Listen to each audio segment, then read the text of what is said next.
Bonjour à tous et bienvenue dans cette édition. Le président national de la SNSM, Xavier Delagorce, était dans le Finistère ce mardi. Il est venu rencontrer les sauveteurs bretons. Nous l'avons suivi. Dans ce journal également, la suite de notre série sur le milieu pénitentiaire finistérien. Nous irons découvrir le chantier d'insertion de Brest qui accueille d'anciens détenus. Et à la fin de cette édition, la nouvelle exposition du port-musée de Douarnenez baptisée The Box. Elle est consacrée aux conteneurs, un système qui a transformé le monde du transport maritime. Merci à tous de nous suivre et bienvenue. Nous sommes dans le journal du mardi 15 avril 2014.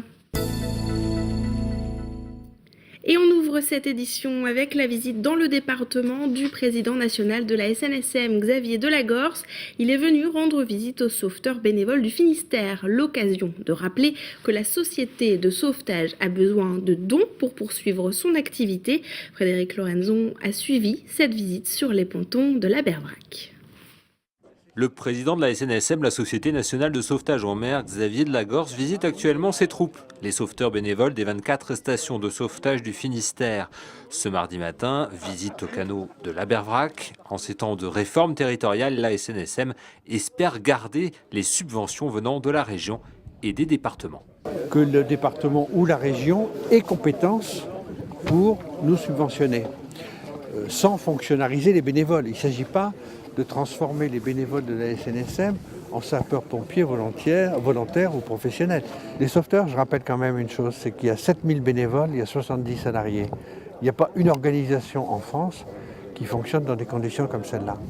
Donc il faut les encourager, il faut les soutenir, ils le méritent. Et non seulement ils sont bénévoles et généreux, disponibles, mais en plus ils sont très professionnels. La formation des bénévoles, comme l'équipement, coûte cher à la SNSM. Ce canot tout temps, c'est plus de 1,3 million d'euros. La SNSM compte à 75% sur les dons des particuliers.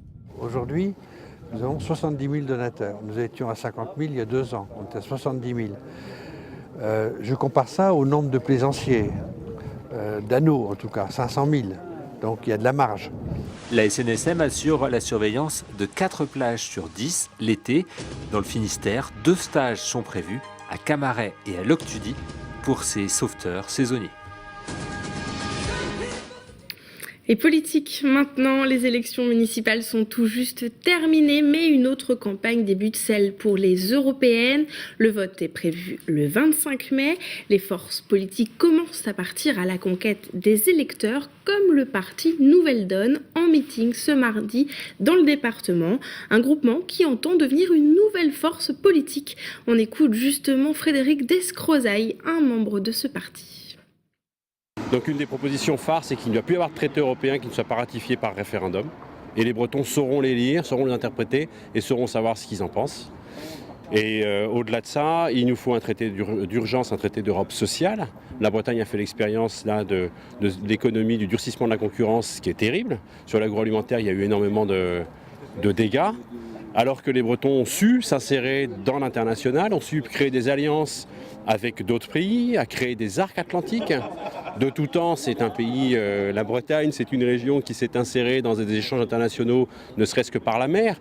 Donc il y a peut-être plus de sensibilité ici, aussi liée à l'agriculture, sur la PAC, puisque la moitié des paysans de France sont à l'ouest d'une ligne qui passe par La Rochelle et Le Havre, en gros, donc beaucoup ici. Donc il y a une vraie sensibilité sur ce qui se passe à l'international qui concerne la vie des gens au quotidien. Suite de notre série sur le milieu pénitentiaire et on s'intéresse à ce chantier d'insertion à Brest. Pendant 6 mois, des détenus ou d'anciens condamnés viennent apprendre les métiers du bâtiment, du travail, mais aussi un accompagnement personnel. Reportage. Dans la rue Pidou à Brest, le local est discret. À l'intérieur, un atelier. Ici, une quinzaine de personnes apprennent la plomberie, la pose de carrelage ou encore la menuiserie. Comme ça fait des petites nervures comme si c'était du marbre naturel. Ils viennent de toute la France et ont tous signé un contrat unique d'insertion. 26 heures de travail par semaine durant 6 mois. Pour rentrer ici, le principal critère, c'est la motivation. Certains ont purgé leur peine, d'autres sont encore sous main de justice. Ça aide beaucoup dans un chantier d'insertion. Dans un autre endroit, je pense que je me sentirais démuni. Les contacts ne sont pas les mêmes, les rapports ne sont pas les mêmes. Et puis, voilà, il y a un peu plus de compréhension ici. On m'explique beaucoup de règles qu'avec le temps j'ai oublié ou que je me suis déshabitué. Donc, par exemple, ne pas être en retard, rester, faire les horaires, ne pas avoir trop de problèmes. Donc, voilà, essayer de faire de sorte de suivre mes engagements, jour après jour. Ici, on n'apprend pas seulement un travail, on tente d'éviter la récidive. Le personnel du chantier d'insertion y met d'ailleurs toute son énergie. Les démarches administratives, la recherche d'un appartement, le suivi médical. Les difficultés sont nombreuses, mais la principale est ailleurs. L'étiquette sortant de prison, ils ont toujours du mal à faire tomber cette étiquette. Il y a le blanc sur le CV, il y a le passé judiciaire qui est très très lourd de conséquences. Donc cette aide-là que nous leur proposons, pour moi, ne peut être que bénéfique, parce que d'eux-mêmes, et je répète que d'eux-mêmes, ils n'iront jamais, ne serait-ce que voir une entreprise intérimaire ou de s'adresser à leur propre agence Pôle emploi. Non, c'est trop la honte. Le chantier a été créé en 2001 par l'association brestoise Émergence. Pour 30 personnes reçues chaque année, 30% réussissent à retrouver un travail à la sortie du chantier d'insertion. Et le prochain volet de cette série va s'intéresser à la Maison Bleue, un lieu d'accueil pour les proches des détenus en face de la prison de Brest. On prend le large maintenant avec la nouvelle exposition du port-musée de Douarnenez. Avec The Box, le musée maritime propose de découvrir l'histoire des conteneurs, des immenses boîtes métalliques qui ont révolutionné le monde du transport maritime. Frédéric Lorenzon a visité cette exposition pour nous. The Box, la boîte. Le port-musée de Douarnenez présente les multiples facettes du container. Ces grosses boîtes métalliques passent par millions chaque année au large des côtes du Finistère. Ce sont de véritables symboles de la mondialisation. C'était de voir les changements au niveau mondial dans la seconde moitié du XXe siècle. Donc des changements dans l'histoire économique, l'histoire du transport maritime, mais aussi des changements dans notre histoire à nous de tous les jours, puisque ça a changé aussi nos modes de consommation, les produits qu'on peut acheter. Imaginé dans les années 60 par Malcolm McLean, un transporteur américain, le container s'est développé lorsqu'il a envoyé du matériel militaire au Vietnam. Il ramène du ravitaillement en Asie, mais il revient à vide. Donc c'est gênant, c'est contre-productif. Donc il va s'intéresser à une économie qui est florissante à cette époque-là, c'est l'économie japonaise. Les produits japonais ont ensuite été remplacés par les produits chinois. En 40 ans, à l'image de cette maquette constituée de 150 000 briques Lego, des ports de plus en plus grands se sont développés en Asie, mais aussi en Europe, pour accueillir des bateaux de plus en plus gros.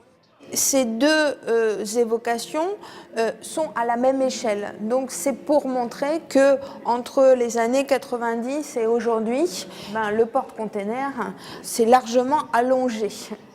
L'exposition The Box permet de suivre aussi le trafic incessant au large de nos côtes, une façon de se rappeler que 150 à 200 bateaux passent le rail d'Ouessant chaque jour. Direction le Morbihan maintenant. Le paléontologue Yves Copin était à Carnac ce mardi. Il est venu présenter un ouvrage sur Zacharie Le Rouzic, archéologue et fervent défenseur du site des mégalithes, un lieu qui pourrait faire partie du patrimoine mondial de l'UNESCO. Ce lundi, Yves Copin a annoncé la création d'un comité scientifique pour soutenir cette inscription. Le reportage de Germain Lutz de TB Sud.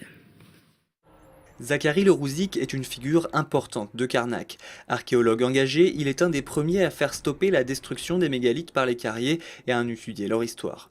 Après des dizaines d'années de fouilles et de recherches, il a laissé un fonds d'archives et de documents importants, des archives inédites reprises par son arrière-petite-fille dans ce livre.